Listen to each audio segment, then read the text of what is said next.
Well, you want opinions? We got them, whether you want them or not. Monte Poole here from the Bay Area News Group, flanked by Tim Kawakami here and Mark Purdy, and we're going to talk about the Oakland Raiders and what they've done today by dismissing head coach Hue Jackson. I'll talk to you, Tim, you first. Surprising? A little surprising just because of the speed of it. Right. That Reggie McKenzie's day to be announced, now it's going to be the day that Hue Jackson got fired, which is the only interesting thing. Obviously, he's going to have the power to do this. He had the only way he took the job. Very experienced executive, highly thought of executive. You don't take this job unless you have the power to fire the coach. Yeah. Probably was going to do it eventually. Right. Maybe we thought it was going to be next year. Right. He decided to do it now. So now all we're going to do is ask him on his first day, why did you fire Hue Jackson? That's the only surprise about it. You know, it's, instead of just, hey, it's Reggie McKenzie, now it's a, oh my God, things are changing very quickly, which maybe is the point. Maybe he wanted to do that. Yeah. I've been around. We've all been around. Right. I've been covering the NFL for 30 years. Nothing really shocks me anymore. It's surprising, but I give him credit. I give Reggie McKenzie a lot of credit because otherwise, if he hadn't done this, one of the questions today would be, what about Hue Jackson? Right. And he would have to either lie and say, I haven't made up my mind. And executives would never lie. Yeah, you know. Now we know. Yeah. Now we know. And to me, I mean, the way I'm sure that Tim's right. You don't take this job unless you have the right to pick your own head coach.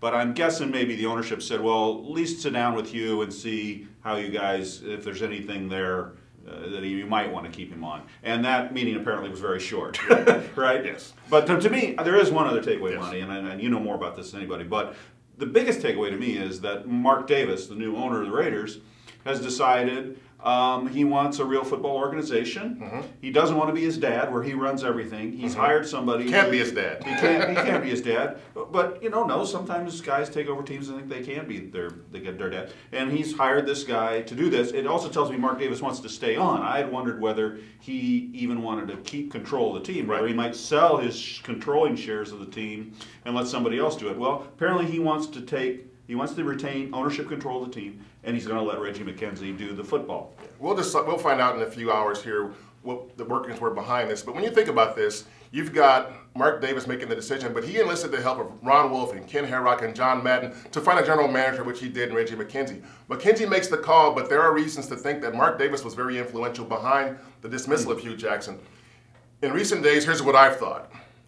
As the search for a general manager was underway, and we thought it was going to be Reggie all along, the question became, what about Hue Jackson? Right. How safe is he? Will he keep the job? Well, it seems to make sense from my point of view that he brings in Carson Palmer. Yeah. You know, and so the greatest trade in the greatest trade in football history. Yeah, and so in football terms, I don't know if there's a relationship more important on a team than an offensive-minded head coach and his quarterback. That's why the Chargers kept Norv Turner, because he and Philip Rivers another were brilliant move, by the way. Well, he and the quarterback are in sync. There's no question. And Carson Palmer is known, you know, after the season, he said, I'd like to spend more time with Coach Jackson, more time. So you would think that if they were going to be together, it would make sense. Now, what about Carson? Where does he go? I'd love to be Carson Palmer getting this phone call today, or maybe watching it, getting it on a tweet. Holy cow!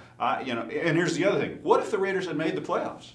What if the Raiders had made the playoffs? I mean, to me, that Carson Palmer trade was Hue Jackson's either Waterloo or going to be a triumph. And if they made the playoffs with Carson Palmer, he was going to be in great shape. Hue Jackson, and if they didn't, this might happen. I really think. What I think, though, Monty's got a great point. It is going to affect the quarterback. He's going to a #1 pick he gave up, and possibly a #2 next year that could turn #1, which probably won't. But do you make decisions based on a 32-year-old quarterback who retired already? Right. You know, that's why I wouldn't have made the trade in the first place. Right. You don't put your whole future on a 32-year-old quarterback who retired, who was sitting on his couch until the moment you decide to play him. And I don't know if you make this kind of decision and maybe burn a year. Now you're going to burn an expensive year. Either way, because you got to pay Coach Jackson, you got to pay the quarterback, and you're paying the #1 pick and the #2 pick next year. But better get the restart. Start it fresh with the guy you want instead of waiting a year where you're not too sure, or maybe he's sure he doesn't want him and you're just holding out because of the timetable. Start it up with a guy you like, and if it messes up a year of Carson Palmer and messes up the rest of his career, you kind of did that already by not making the playoffs this year. Yeah, I got to wonder, when you're Reggie McKenzie and you decide to make this move, whether you're thinking short-term or long-term. I mean, you heard all these rumors beforehand. Well, you know, Reggie and Hue have the same agent. You know, they probably. But no one ever said they were close. That's right. They'll probably work this out, and they obviously did not work this out. Right. if in case Mark Davis has decided that he knows football, what's it mean for Raider fans? Oh, well, I don't know that would be good. You know Mark Davis probably better than I do, but he strikes me as a guy who loves the Raiders. He loves being around the Raiders. I think he cares in his heart for the Raiders. Yeah.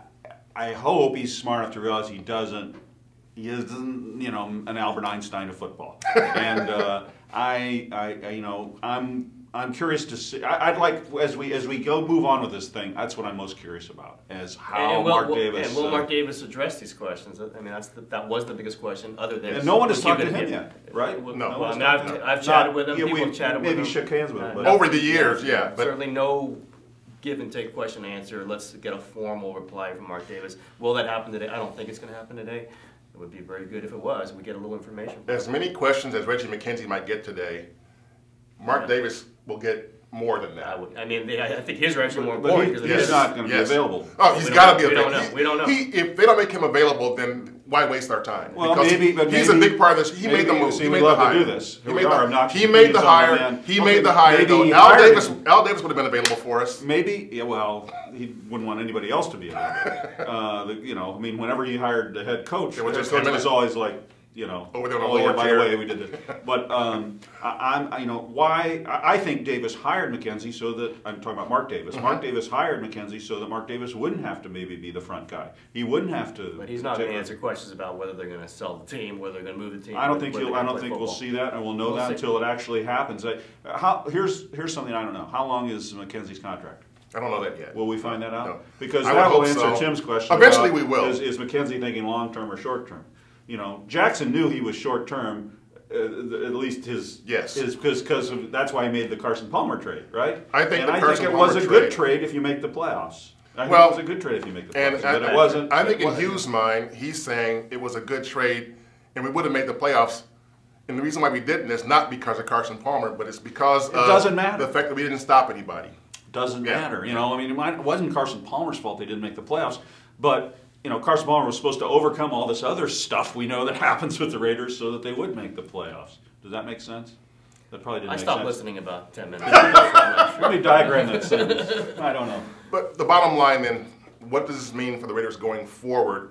If they fire the coach today and the general manager's in place, we'll be having a press conference in a couple of hours here. What does it mean for this team going forward that we can already sort of decipher? Tim?